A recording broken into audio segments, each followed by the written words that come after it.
नमस्कार साथियों। तो मध्य प्रदेश के कर्मचारियों के लिए एक बहुत ही बड़ी खुशखबरी सामने आ रही है, जहां प्रमोशन के मामले में हुआ आदेश जारी। तो चलिए इसे विस्तार से जान लेते हैं।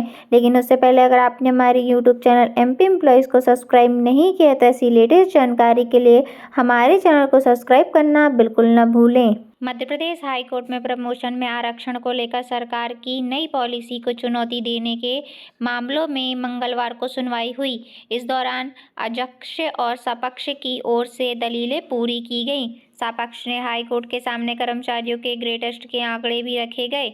मामले पर सुनवाई के बाद हाईकोर्ट ने सरकार से पूछा कि नई प्रमोशन पॉलिसी में सुप्रीम कोर्ट की गाइडलाइन कहां पर पालन किया गया है।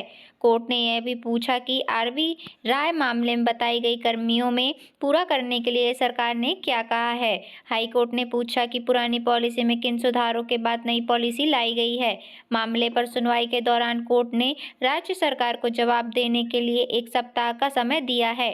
चीफ जस्टिस सचिव सचदेव और जस्टिस विनय सराफ की युगल पीठ ने मामले की सुनवाई अगली 3 फरवरी को नियत की है। जज शक्य की ओर से सुप्रीम कोर्ट ने वरिष्ठ अधिवक्ता डॉक्टर के.एस. चौहान एवं वरिष्ठ अधिवक्ता रामेश्वर सिंह ठाकुर ने पक्ष रखते हुए हाईकोर्ट को बताया कि प्रमोशन 2025 के नियम 11(1), 2(3) सहित अन्य नियम पूर्णतः असंवैधानिक हैं। उपयोग क्योंकि उस नियम सर्वप्रथम आरक्षित वर्ग की ग्रेटेस्ट लिस्ट बनाने का प्रावधान करती है तथा आरक्षित वर्ग के कर्मचारी जो मेरिट के आधार पर पदोन्नति हुए हैं उनकी भी आरक्षित वर्ग में गणना करने का नियम प्रावधान करता है। SC/ST वर्ग के लिए मेरिट पर प्रमोशन से संबंधित कोई भी प्रावधान नियमों में मौजूदा नहीं है। भारत का संविधान एवं सुप्रीम कोर्ट के इंदिरा साहनी के जजमेंट सहित कई फैसले हैं जो स्पष्ट प्रावधान करते हैं कि सर्वप्रथम अनारक्षित वर्ग में प्रमोशन होंगे, तत्पश्चात अनारक्षित वर्ग के एवं जो कर्मचारी मेरिट के आधार पर अनारक्षित में चयनित होंगे उनकी गणना अनारक्षित वर्ग में किए जाने का उक्त नियमों से प्रावधान है। सरकार का नया नियम सुप्रीम कोर्ट के दिशा निर्देशों के प्रतिकूल।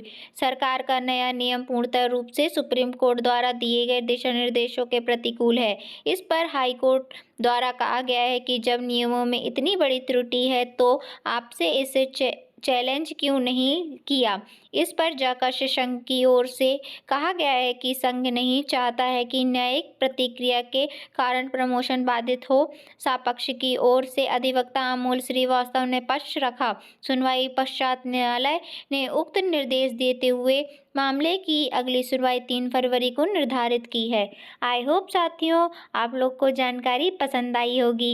ऐसी लेटेस्ट अपडेट के लिए हमारे चैनल को लाइक, सब्सक्राइब, शेयर करना बिल्कुल न भूलें। Thanks for watching.